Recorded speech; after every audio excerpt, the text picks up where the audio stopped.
여러분들 사진 찍을 때 카메라를 일부러 의식하지 않는 척, 자신을 사진을 찍고 있는 걸 아는데도 자기 일에 집중하고 있는 척, 자연스럽게 보이려고 노력하신 적 있으시죠? 그리고 배경도 여기가 좋을지 저기가 좋을지 이런 고민을 하고요. 그런데 세상을 지배하려 했었고, 그리고 한때 세상을 지배했던 권력자들도 사진을 찍을 때는 우리와 똑같은 고민을 했습니다. 특히 권력자들은 대중에게 보여지는 사진 속의 이미지가 얼마나 큰 힘을 가지고 있는지 그 누구보다 잘 알고 있었고, 그 힘을 이용하려고 했습니다. 정치 권력자들이 사진을 통해서 자신들이 어떤 점을 부각하고 싶어 했는지, 그리고 어떤 모습과 사진을 대중으로부터 감추고 싶어 했는지, 지금부터 한 장 한 장 권력자들의 사진 속 뒷이야기를 읽어드리겠습니다.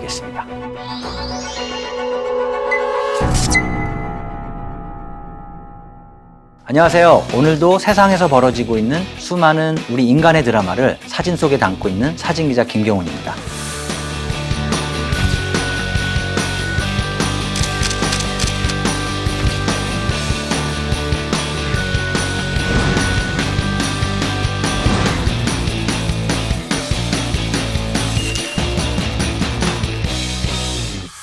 (18세기) 프랑스의 나폴레옹은 한 장의 스케치는 긴 연설보다 낫다라는 말을 남겼다고 알려져 있습니다. 사진이 발명되기 전부터 나폴레옹은 용맹하고 영웅적인 이미지가 대중의 지지를 끌어올리는데 큰 도움이 된다는 점을 간파하고 있었던 건데요. 대표적인 예가 나폴레옹이 이탈리아 원정을 위해서 알프스의 생베르나르산을 넘을 때를 묘사한 그림입니다. 지금 보시는 그림은 권력자를 향한 자신의 정치적 성향을 그림에 표현한 것으로 유명한 신고전주의 대표적인 화가였던 자크 루이 다비드가 그린 알프스를 넘는 나폴레옹이라는 그림 속에서 나폴레옹은 붉은 망토를 휘날리면서 백마를 타고 있습니다.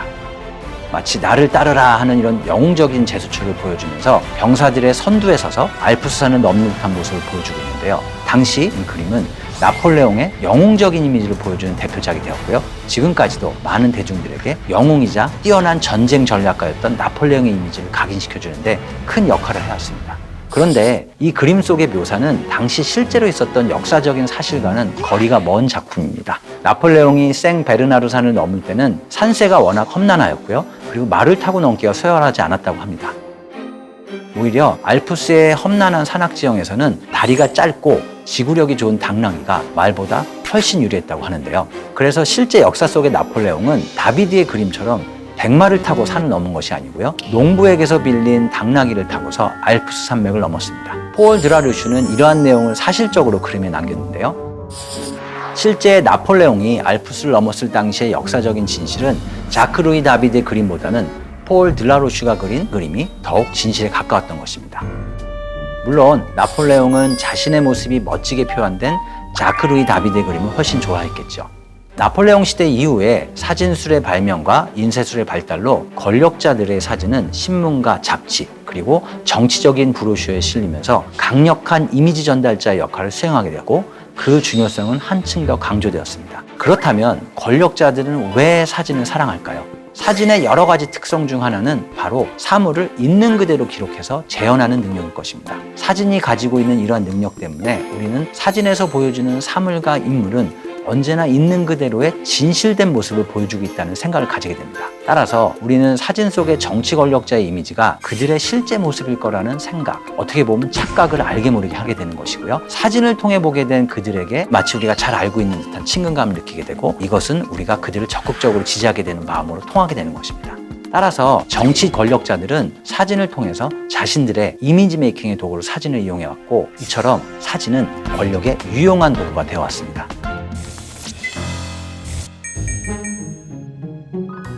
2차 세계대전과 유태인 학살로 악명 높은 독일의 히틀러 역시 사진과 그 속에 투영되는 이미지들이 얼마나 효과적으로 대중을 선동할 수 있는지 간파하고 있었던 사람 중에 한 명입니다. 그는 사진을 자신의 선전도구로 효과적으로 이용했었고요. 이러한 그에게는 훌륭한 조력자가 한 명 있었습니다. 히틀러의 전속 사진가였던 하일리 호프만이 바로 그 인물입니다. 호프만은 히틀러의 영웅적이고 권위적인 지도자의 모습을 사진에 담았고, 히틀러와 나치는 그의 사진을 선전선동을 위해 적극적으로 이용했습니다. 가장 대표적인 이미지가 바로 호프만의 사진을 바탕으로 만들어진 이 포스터입니다. 하나의 국민, 하나의 제국, 하나의 총통이란 슬로건과 함께 만들어진 이 포스터는 히틀러를 독일의 구원자이자 독일 국민들의 아버지와 같은 존재로 각인시키는 데 큰 역할을 하였습니다. 호프만은 이것뿐만 아니라 친근하게 대중에게 다가서는 인간적인 모습의 히틀러를 사진에 담았습니다. 이렇게 만들어진 히틀러의 사진집은 당시 수십만 부가 판매될 정도로 많은 인기를 끌었습니다. 그리고 이렇게 조작된 이미지와 선전선동으로 히틀러는 대중들의 마음을 얻었고 선거를 통해서 합법적으로 권력을 쟁취할 수 있었던 것입니다. 히틀러가 자신의 어떤 모습과 이미지를 대중에게 보여주고 싶어 하는지를 잘 파악하고 이를 사진으로 잘 포착하는 능력을 가지고 있던 하일리는 전속 사진사라는 지위를 넘어서 히틀러의 측근 중 한 명으로 공고히 자리를 잡았습니다. 이처럼 호프만은 25년이라는 긴 세월을 사진을 이용해서 히틀러의 측근으로 머물면서 부귀영화를 누렸습니다. 하지만 독일의 패망 뒤에 호프만은 연합군의 전범 재판에 회부되었습니다. 그리고 그가 촬영했던 모든 사진들은 연합군에 몰수당하게 되었으니까요. 그들의 결말은 결코 해피엔딩은 아니었습니다. 사진을 자신의 이미지 메이킹에 유용한 도구로 이용하고 싶어 했던 것은 포악한 독재자들만은 아니었습니다. 많은 지도자와 시대의 영웅들은 이미지 메이킹의 도구로서 사진의 강력한 힘을 잘 알고 있었고요. 사진을 통해서 자신의 영웅적인 모습을 더욱 강조해서 보여주고 싶어 했습니다. 우리에게는 인천 상륙작전으로 잘 알려져 있는 미국의 전쟁 영웅 메가더 장군 역시 사진을 자신의 이미지 메이킹에 어떻게 이용해야 하는지를 잘 알고 있었던 사람 중에 한 명입니다. 메가더 하면 떠오르는 이미지가 있으시죠? 항상 짙은 선글라스를 끼고 세련되게 각이 잡힌 모자를 쓰고 파이프 담배를 입에 몰고 있는 모습인데요. 이러한 이미지는 본인과 그의 참모들의 오랜 노력이 만들어낸 결과물이었습니다. 미국과 일본이 태평양 전쟁을 벌일 당시에 미 극동사령부의 사령관이었던 메가더는 전쟁 초기에는 일본의 거센 공세 속에서 필리핀을 뺏기고 호주로 피신하는 신세로까지 전락했던 패장이었습니다. 당시 그는 필리핀을 떠나서 호주로 향하면서 나는 돌아올 것이다 라는 명언을 남기고 떠났다고 하는데요. 이러한 명언을 남기고 떠났던 메가더와 그의 군대는 전열을 가다듬은 뒤에 반격에 나섰고요. 전략적 요충지였던 필리핀 레이테 섬을 일본군으로부터 탈환하였습니다.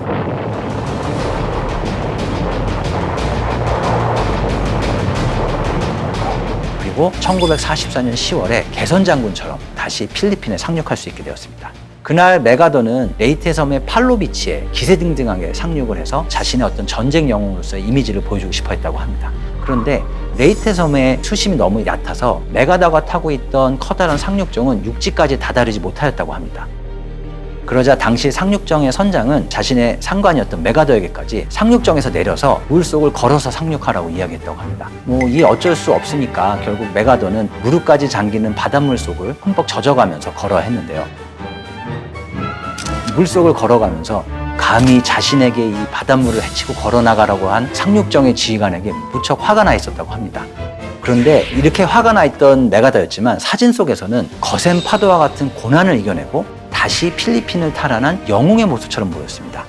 훗날 이 사진을 보게 된 메가더는 매우 만족했다고 하는데요. 그리고 이 사진은 메가더 장군의 이미지를 패장에서 미국의 승리를 이끈 강인한 명장으로 반전시키는 데 큰 역할을 하게 되었다고 합니다. 이렇게 재미를 본 메가더는 약 1년 뒤 필리핀의 또 다른 섬에 상륙을 하게 됩니다. 그리고 그가 상륙을 할 때는 당시 세계적으로 커다란 영향력을 가지고 있던 라이프 잡지의 사진 기자가 해변에서 메가더의 상륙 장면을 취재하기 위해서 기다리고 있었습니다. 메가더는 이 사실을 미리 알고 있었는데요. 그래서 그 당시에는 상륙정이 육지까지 그대로 갈 수 있었는데도 일부러 상륙정을 해변 도착 전에 멈추겠다고 합니다. 그래서 일부러 그의 참모들과 함께 바닷물을 헤치면서 걸어가면서 상륙하는 모습을 카메라 앞에 연출했다고 합니다.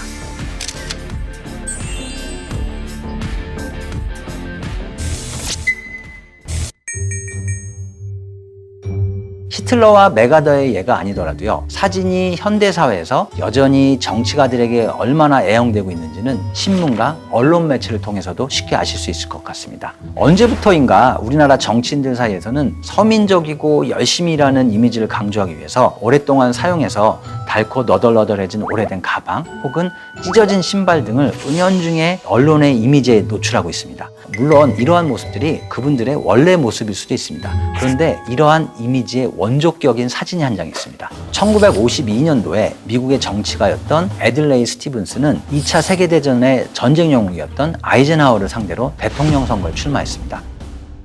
근데 애들레이에게는 한 가지 약점이 있었습니다. 부유한 명문가 출신이었고요. 그리고 인류대학을 나온 엘리트 법률가였는데요. 그에게는 서민적인 이미지가 너무 부족했던 것입니다. 그렇게 해서 유권자들에게 가까이 다가가지 못하고 있었습니다. 근데 노동절에 열렸던 선거 캠페인 도중에 사진기자였던 윌리엄 갤러거는 우연히 애들레이의 신발 밑창에 뚫린 구멍을 보게 됩니다. 이 모습을 본 갤러거는 애들레이가 눈치채지 못하게 순식간에 이 사진을 찍었고 신문에 보도된 이 사진은 큰 화제가 되었습니다. 엘리트 정치인의 서민적인 새로운 모습을 포착한 이 사진으로 갤러거는 당시 퓰리처상을 수상하게 되었는데요. 그리고 이 사진은 애들레이에게 발로 뛰는 정치인, 서민에게 가까이 다가서는 서민 친화적인 이미지를 선사해 주었습니다. 그리고 애들레이의 선거 참모들은 사진 속에 구멍 뚫린 신발을 핀으로 제작해서 지지자들에게 배포했다고 하는데요. 이 핀에는 신발에 난 구멍이 머리에 난 구멍보다 낫다라는 슬로건과 함께 이 지지자들 사이에서 큰 인기를 얻었다고 합니다.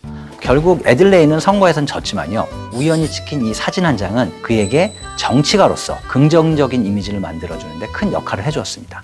오늘날 세계 각국의 국가 원수들 역시 사진을 이용한 자신들의 이미지 만들기에 적극적으로 나서고 있습니다. 저 역시 한국과 일본 그리고 중국에서 사진 기자로 일해오면서 한중일의 정상을 비롯해서요, 미국, 러시아 등 세계 각국의 정상들을 직접 취재해왔습니다. 근데 사진으로 보여주는 국가 지도자의 이미지 메이킹에 관해서 가장 많은 신경을 쓰고 있고 또한 많은 성과를 보여온 것은 초강대국 미국의 백악관이 아닐까 하고 저는 생각을 합니다. 제가 취재해왔던 역대 미국의 대통령들 중에서 사진을 가장 잘 이용한 대통령은 버락 오바마일 것이라고 생각을 합니다.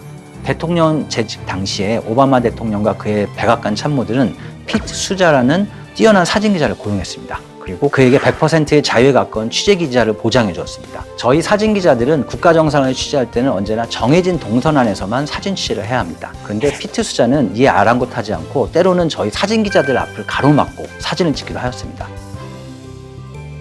그렇게 해서 피트 수자는 기존의 대통령 전속 사진사들이 찍어왔던 웃으면서 악수하고 있는 그런 기록 사진에서 한층 더 나아가서 자연스럽고 인간적인 모습을 포착하게 되었습니다. 이런 사진들은 오바마 전 대통령이 더욱더 국민들에게 친근한 존재로 어필하는 데 일조를 하였습니다. 오바마 전 대통령 재임 당시에 피트 수자가 촬영한 사진들은 백악관의 소셜미디어 계정을 통해서 공개되었고요. 그 계정을 통해서 누구나 그 사진을 보거나 다운받아서 무료로 사용할 수 있도록 하였습니다. 그런데 오바마 전 대통령이 이러한 이미지를 사진 속에서 보여줄 수 있었던 것은 그의 원래의 소탈하고 친화적인 성격이 사진 속에 그대로 나타났던 것이지 피터 수자가 어떤 가공의 이미지를 만들어냈다고 저는 생각하지는 않습니다. 영국의 총리인 보리스 존슨은 거액의 연봉을 주고 자신의 전속 사진사를 고용했는데요. 왜 국민의 세금으로 자신의 이미지 메이킹을 위한 사진사를 고용해야 하느냐 하는 여론의 질타를 받아야 했습니다. 이처럼 정치인이 생각하는 자신의 이미지와 대중들이 보는 이미지는 때로는 거리가 있는 것 같기도 합니다. 아무리 정치 권력자들이 자신이 보여주고 싶은 모습만 보여주도록 갖은 노력을 다해도요, 모든 것이 계획대로 되는 것만은 아닙니다. 제가 취재 현장에서 봐왔던 수많은 지도자들의 만남에 있어서는요, 예정이 없었던 애드립이 벌어지기도 하고요, 각본에 없던 드라마가 펼쳐지기도 했습니다. 그리고 국가 원수들 중에는 가끔은 자기의 동선과 해야 할 포즈를 잊어버리고 어리둥절해하는 그런 인간적인 모습을 보여주는 국가 원수들도 있었습니다. 참모진들이 정치적 이벤트와 동선을 철저히 계획해 놓아도요, 사진이 찍히는 순간에 알게 모르게 자신들의 개인적인 감정이 드러나는 걸 숨길 수 없습니다. 그리고 저희 사진 기자들도 이러한 것을 놓치지 않고 포착하려고 하고 있고요. 이처럼 아무리 권력자들이 사진을 자신들의 권력의 무기로 사용하려고 해도요, 우리는 그다지 걱정하지 않아도 됩니다. 왜냐하면 그들이 생산하는 사진 이미지의 최종 소비자는요, 바로 여러분들, 똑똑한 대중들이시기 때문입니다.